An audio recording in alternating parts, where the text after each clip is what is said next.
एक बार उन्होंने ऐसा एक दुखी लोगों को तसल्ली देने आया।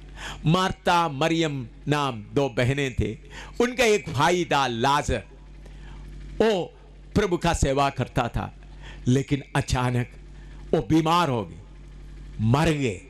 उधर के रिवाज के अनुसार उनको दफन किया गया। दफन करने के चौथा दिन प्रभु जो परमेश्वर मनुष्य के रूप में चल रहा है उधर आया। उनको देखते हुए वो बहनें रोने लगी, रोने, तो उनका दुख देखकर ये भी आंसू बहाया। देखो ये परमेश्वर इतना दयालु है, आपका दुखों में वो शामिल होता है।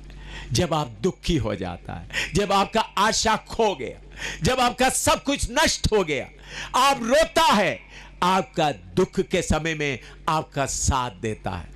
उन्होंने उनको देखते हुए रोया। फिर उसके बाद बोला, जिधर में आपने उनको दफन किया, क्योंकि उधर के लोग दफन कर देते हैं। हमारा देश में कुछ लोग दफन करते हैं, कुछ लोग जलाता है, संस्कार करते हैं, सब ठीक है, अपना अपना रीति रिवाज से सब काम होने में कोई गलती नहीं। उधर में उन लोग दफन किया था। उस कब्र के ऊपर एक बहुत बड़ा पत्थर भी रखा हुआ था उधर का रिवाज के अनुसार। उन्होंने उधर जा रहा है, मर के 4 दिन हो गया, दफन करके 4 दिन हो गया।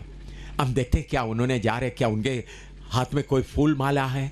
मरे हुए आदमी को जाकर थोड़ा सा उनका आत्मा के लिए थोड़ा प्रार्थना करें या उनके लिए थोड़ा फूल चढ़ाएं।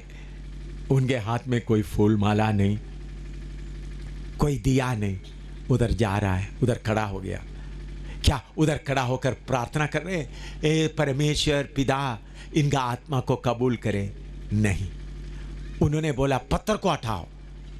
तब लोग बोलने लगा, देखो प्रभु मरकर 4 दिन हो गए, शरीर पूरा सड़ा हुआ है, बदबू इतना निकलेगा, हम कोई इधर खड़ा नहीं हो सकता। लेकिन उनका बात को मानते हुए उन लोग पत्थर हटाया।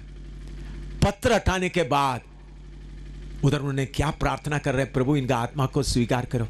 नहीं। उन्होंने कहा लाजर बाहर आ जा। जब उनके मुंह से शब्द निकला, मौत को मालूम हो गया यह सृजनहार बोल रहा है। मरा हुआ लाजर जो मरकर सड़ गया था, जिंदा होकर बाहर आ गया, सबके सामने जिंदा होकर बाहर आ गया। तो लोग बोलने लगे, इनके मौत के ऊपर भी अधिकार है। जब आंधी तूफान को शांत किया, उन लोग बोलते कौन है आंधी तूफान को इनका आज्ञा मानता है? इधर में बोल रहे मौत भी उनका आज्ञा मानता है। मरा हुआ लाजर जिंदा होकर बाहर आ गया।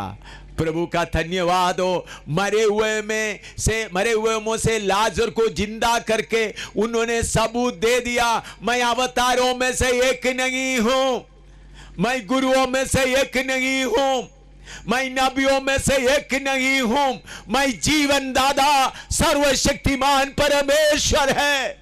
मेरे प्यारों, आज से करीबन 2000 साल पहले सर्वशक्तिमान परमेश्वर मनुष्य के रूप में इस पृथ्वी में चला।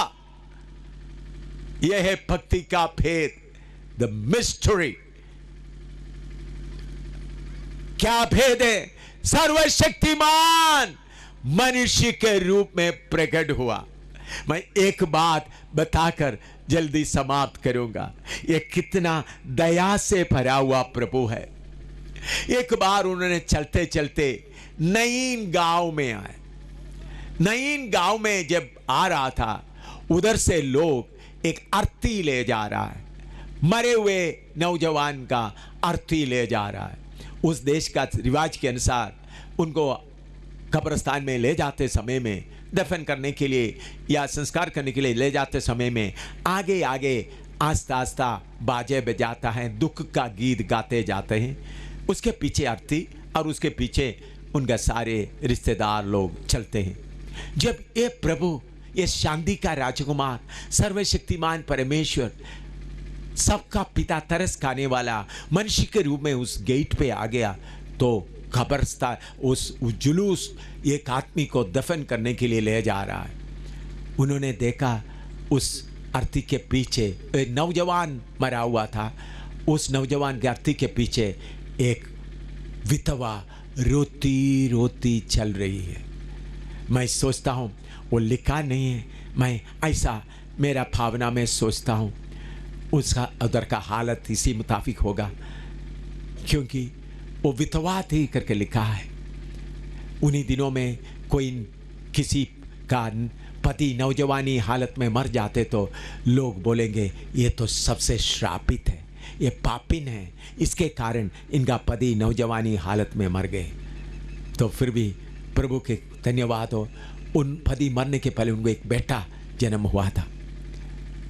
तो जब सारे लोग उस बहन को, उस विधवा को लानत देते समय में, श्राप देते समय में, उनका मन पूरा उस बेटे के ऊपर था। वो कभी बाजार में सबके सामने नहीं जा सकती, रिश्तेदारों में नहीं जा सकती, सब बोलेंगे ये तो पापिन है, इनका पति तो नौजवानी में मर गए।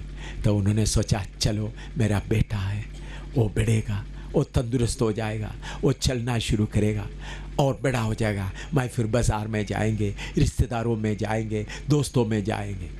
ऐसा सोचते सोचते उनका उम्मीद पूरा उस नौजवान, उस बेटे के ऊपर था। वो बढ़ते बढ़ते नौजवान हो गया, उनका आशा बढ़ती रही। लेकिन अचानक वो नौजवान बेटा भी बीमार हो गए, मर गए। आपको उस बहन का दुख थोड़ा सा सोच सकता है। पति मर गया तो सारे लोग कितना बुरी बुरी बोल रहे थे। अभी उनका आशा का एक ही उम्मीद था, उनका बेटा भी मर गए। वो बहन सोचने लगे अभी दुख के अलावा, दुख की बादल के अलावा मेरे जीवन में कोई आशा नहीं, मुझे रोती रोती जीवन बिताना पड़ेगा। अभी सब कहेंगे मैं इस शहर का सबसे श्रापित हूँ। पहले नौजवानी हालत मेरा पति मर गए, अभी एक ही आशा था बेटा भी मर गया। रो रही है, थोड़ी देर के बाद बेटे को भी दफन किया जाएगा। अभी दुनिया में मुझे कोई नहीं, मैं कभी हंस नहीं सकती, कभी मैं बाहर नहीं जा सकती। दुख के बादल के अलावा मुझे सिर उठाकर चलने के लिए कोई मौका और नहीं रहा। लेकिन ये पिता, ये सबका पिता है, ये परमेश्वर जो मनुष्य के रूप में चल रहा था, दूर से वो टूटी हुई दिल से चलने वाली विधवा को देखा।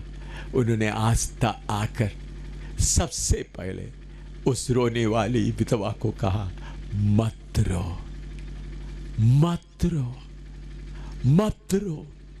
वो आंख उठाकर देख रही है, उनके सामने एक व्यक्ति खड़ा है। वो कौन है? मुझे बोल रहे हैं मत रो। उनको कुछ आशा है। उसके बाद उन्होंने उस अर्थी को रोका, उस नौजवान को छूकर बोला नौजवान उठ। उनका मुंह से जब शब्द निकला, मरा हुआ नौजवान जिसको कब्र की ओर ले जा रहा थे उठकर बैठ गए, फिर नीचे उतर गए। जुलूस जो रोते रोते कब्रिस्तान की ओर जा रहा है, अभी रो नहीं रहा है, फिर खुशी का गीत गाते हुए आगे को जा रहा है। ओ बहन खुशी का आंसू बहाते हुए मुस्कुरा रही है, हंस रही है, उनका बेटे का हाथ पकड़ कर चूम रहा है, दोनों घर की ओर जा रहा है। क्या हुआ? उनका निराशा का आखिरी घड़ी में जब उनका सारा आशा खो गया था, कोई उम्मीद नहीं था, इस दया करने वाला परम पिता के साथ उसका भेंट हुआ। इस परमेश्वर जो मनुष्य के रूप में आया उसके साथ उनका मेल हुआ, सर्वशक्तिमान के साथ उनका मेल हुआ। आज बेवाह में दुख की हालत में रहने वालों, जिनका सारा आशा खो गया है, बीमारी के कारण, पैसा के तंगी के कारण, रिश्तेदारों ने छोड़ दिया, आप सारा आशा खो गया है, तो आपको ढूंढते हुए आपका पिता आया है, आपको ढूंढते हुए आपका परमेश्वर आया है, आपको ढूंढते हुए शांति का राजकुमार आया है। वो आपको पापों से छुड़ाने के कारण उनका नाम है यीशु मसीह। यीशु मसीह कौन है? आपका परमेश्वर है। यीशु मसीह कौन है? आपका पिता है। यीशु मसीह कौन है? शांति का राजकुमार है। यीशु मसीह कौन है? दुखी लोगों को तसल्ली देने वाला है।